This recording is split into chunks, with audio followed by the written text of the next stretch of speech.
माह शाबान को कुरान से और कुरान को माह शाबान से बड़ा ताल्लुक। सुभान अल्लाह। लेकिन अफसोस पहले गांव के बच्चे आपस में कंपटीशन करते थे कि शबे बरात के आने से पहले मुझे एक बार नहीं, दो बार नहीं, कई मरतबा कुरान की तिलावत को मुकम्मल करना है। लेकिन अफसोस है कि अब जमाना ऐसा हो गया, आज से 5 साल पहले जो हाल था वो आज नहीं है।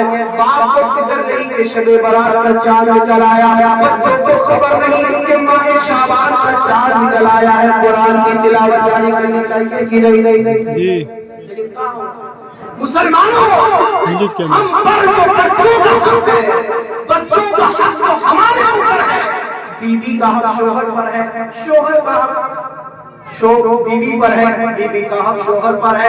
माँ का हक, बाप का हक बच्चे पर है और बच्चे का हक माँ बाप पर है। उसी तरह से कुरान का हक भी मुसलमानों के ऊपर है। सुभान अल्लाह। हम जब मुसलमान हैं तो कुरान के हक को कब अदा करेंगे? सुनो, कुरान का पहला हक ये है कि कुरान को दिल से अल्लाह का किताब मान लो। सुभान अल्लाह। पहला हक क्या है? कुरान को दिल से अल्लाह का किताब मानो और उसकी ताज़ीम और उस किताब का अदब करो। ये कुरान का मुसलमानों पर पहला हक है। अल्हम्दुलिल्लाह हम सुन्नी सही अकीदा मुसलमान कुरान को अल्लाह का कलाम भी मानते हैं और उस किताब की ताज़ीम और अदब भी बताते हैं। और कुरान का दूसरा हक क्या है हम पर? दूसरा हक ये है कि कुरान को उसके सही मखारिज के साथ तिलावत करना। जब आपने मान लिया कि कुरान अल्लाह का कलाम है और उसका अदब भी करते हैं, हमारे ईमान का ऐन हिस्सा है, तो दूसरा हक कुरान का हम क्या है कि कुरान को सही मखारिज के साथ तिलावत करना। क्या है? तिलावत करना। बताओ कुरान की तिलावत कितने लोग कर रहे हैं और सही मखारिज के साथ कितने लोग तिलावत करते हैं? और हमारे यहाँ तो कुरान पढ़ने वाले ऐसे लोग हैं, पता ही नहीं कि मालूम क्या है, मजबूर क्या है। जीम से जाल दो में कोई फर्क नहीं है, जो जैसे चाहता पढ़ लेता है। अरे कुरान के मखारिज में दुरुस्त नहीं होंगे तो आपकी नमाज दुरुस्त होगी ना आपकी तिलावत दुरुस्त होगी। अल्लाह के हबीब ने फरमाया जो कुरान का एक हर्फ पढ़ता है उसे 10 नेकियां मिलती हैं, 10 नेकी। लेकिन हम तो उससे पूरे हैं। अल्लाह ताला हम सबों को कुरान को सही मखारिज के साथ तिलावत की तौफीक अता फरमाए। आमीन। तो दूसरा हक क्या है? उसको मखारिज के साथ पढ़ना। और तीसरा हक क्या है कि उस कुरान को सही से समझना कि कुरान में अल्लाह ने क्या लिखा है, किस चीज का हुक्म दिया है, किस चीज से मना किया है, इसको समझना भी कुरान का मुसलमानों के ऊपर हक है। हम नहीं समझते, हम सोचते 5 वक्त की नमाज पढ़ते कुरान का हक अदा हो गया, माह रमजान आया रोजा रख लिया हक अदा हो गया, ज़कात अदा कर दिया हक अदा कर दिया। ऐसा नहीं है प्यारे, ऐसा हरगिज़ नहीं है प्यारे। कुरान का हक सिर्फ ये नहीं कि तुम नमाज पढ़ो, कुरान का हक तुम पर ये नहीं कि सिर्फ माह रमजान के रोजे रखो, कुरान का हक तुम पर ये नहीं कि सिर्फ ज़कात अदा करो, बैतुल्लाह करो, बल्कि कुरान का हक तुम्हारे ऊपर जो है वो हक ये भी है कि ये भी समझना पड़ेगा कुरान में जिसे हराम कहा है, जिसे गुनाह कहेगा, कुरान में जिसे हलाल कहा है उसे भी मानना पड़ेगा। सुभान अल्लाह। जी सुभान अल्लाह। तो कुरान को हक मानना, सही से पढ़ना और उसको सही समझना, ये कुरान के मुसलमानों के ऊपर हक जी। और चौथा हक जो मुसलमानों के ऊपर है वो क्या है?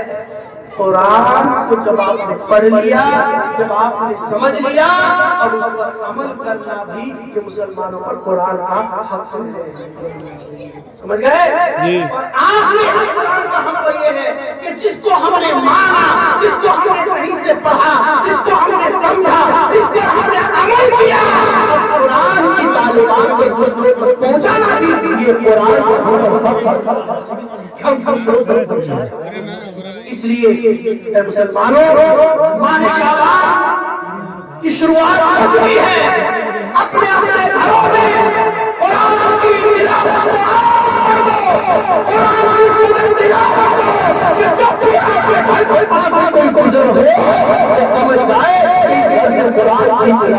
सदाई सुभान अल्लाह। एक आखिरी बात 2 मिनट में करें।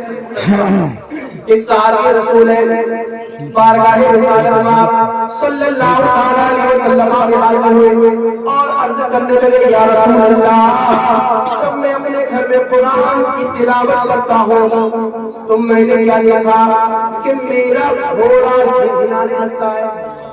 एक वाक़या ये है कि घोड़ा मतलब चिल्लाने लगता है, और जब मैं कुरान की तिलावत पर रोक देता हूँ तो घोड़ा भी चिल्लाना बंद कर देता है। फिर मैंने इसको बार बार आजमाने की कोशिश की, या रसूल अल्लाह, जब भी तिलावत शुरू करता घोड़ा चिल्लाने लगता था, जब भी तिलावत को रोक देता था तो घोड़ा चुप हो जाता था। हुजूर जरा बताएं तो सही, इस वाक़या के पीछे राज क्या है? मुस्तफा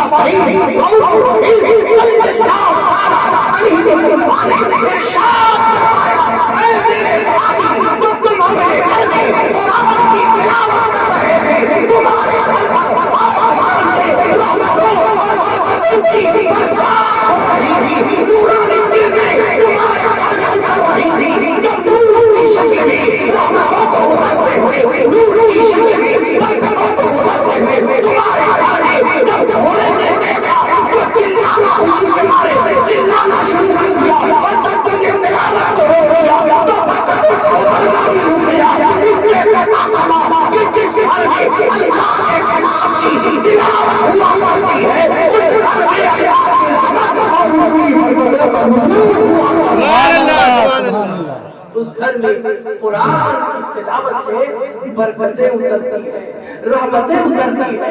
सिर्फ ताबीज़ लेने से कारोबार में बरकत नहीं होती, सिर्फ ताबीज़ लेने से बुखार शिफा नहीं होती, सिर्फ ताबीज़ लेने से बेटा नहीं हो जाता, सिर्फ ताबीज़ लेने से घर से भूत भाग नहीं जाते, बल्कि सबक तो ये है कि जिस घर में कुरान की तिलावत होगी, कुरान की कसम बनाए सुभान अल्लाह। इसलिए अपने बच्चों को कुरान की तिलावत की तरगीब दो और खुद भी बैठकर कुरान की तिलावत से मालामाल हो जाओ। इंशाअल्लाह मैं उम्मीद करता हूँ कि कल से ही हर घर में कुरान की तिलावत शुरू हो जाए। ऐसा नहीं कि मेरा बच्चा है तो वही पढ़ेगा, बच्ची है तो वही पढ़ेगी, बाप को तो कुछ आता ही नहीं है। अरे अगर नहीं आता है तो हुजूर ने फरमाया इल्म दीन हासिल करो, बाकी कोर्स से लेकर कब्र की पूरी जिंदगी सीखने के लिए है। बच्चा जिस चीज को एक हफ्ते में सीखेगा आप उसको एक घंटे में सीखो। कितने हर्फ है बताइए? 27 हर्फ है, 27 दिन में पहचान है ना? ज़बर है, ज़ेर है, पेश है, तस्दीर है, छोटी मद है, बड़ी मद है, 6-7 चीजें हैं, इसको 7 दिन में सीख जाओगे। कितना हुआ? 1 महीना 7 दिन। उसके बाद कुछ गुन्ना है, फाइल कलाम है, इसको कितने दिन में सीख जाओगे? 1 हफ्ते में। कितने हो गए? 1 महीना 14 दिन। उसके बाद फिर हरफ को आपस में मिलाना सीख जाओगे। कितने दिन? 15 दिन। और मान लो 2 महीने में कुरान की तिलावत सीख जाओगे। कोशिश करोगे तब ना, कोशिश करोगे तो सब मिलेगा, कोशिश नहीं करोगे तो कुछ नहीं मिलेगा। रब ने फरमाया वलक़द यस्सरना अल-कुरआन लिज़िक्रि फहल मिन मुद्दकिर। हमने कुरान को आसान किया है, किसके लिए? याद करने के लिए।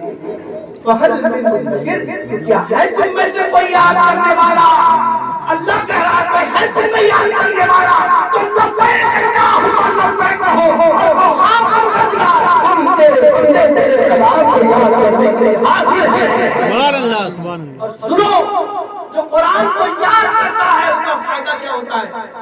मौलाना अकमल साहब, कुरान की एक आयत का बिना देखे याद होना ये फर्ज है। क्या है? ये फर्ज है। आयत का कम से कम याद होना फर्ज है, और पूरे कुरान का बिना देखे याद होना ये फर्ज किफाया है। सूरह फातिहा और उसके साथ एक छोटी सूरत का याद होना ये वाजिब है। سمجھے؟ اور جو قرآن کی یاد کرتا ہے سنو، اللہ کے رسول صلی اللہ علیہ وسلم ارشاد فرماتے ہیں کہ قرآن کو یاد کرنے والا جنت میں حاضر ہوگا تو رب فرمائے گا اے حافظ قرآن، قرآن کو یاد کرنے والے پڑھ اور چڑھ، کیا فرمائے گا؟ پڑھ اور چڑھ، یعنی تو قرآن میں پڑھتا چلا جا اور جنت کی سیڑھیوں پر چڑھتا چلا جا۔ سبحان اللہ، جب تک تو قرآن کی تلاوت کرتے ہوئے سیڑھیوں پہ چڑھتا چلا جائے گا، جتنی اونچائی پہ پہنچے گا اتنا ہی اونچا جنت میں تیرا مقام ہوگا، اتنا ہی اونچا جنت میں تیرا مقام ہوگا۔ اب بتاؤ جس کو قرآن کی ایک آیت یاد ہوگی تو ایک سیڑھی میں پہنچنے کے بعد اس کی تلاوت رک جائے گی تو اس کا مقام نہیں ہوگا۔ جس کو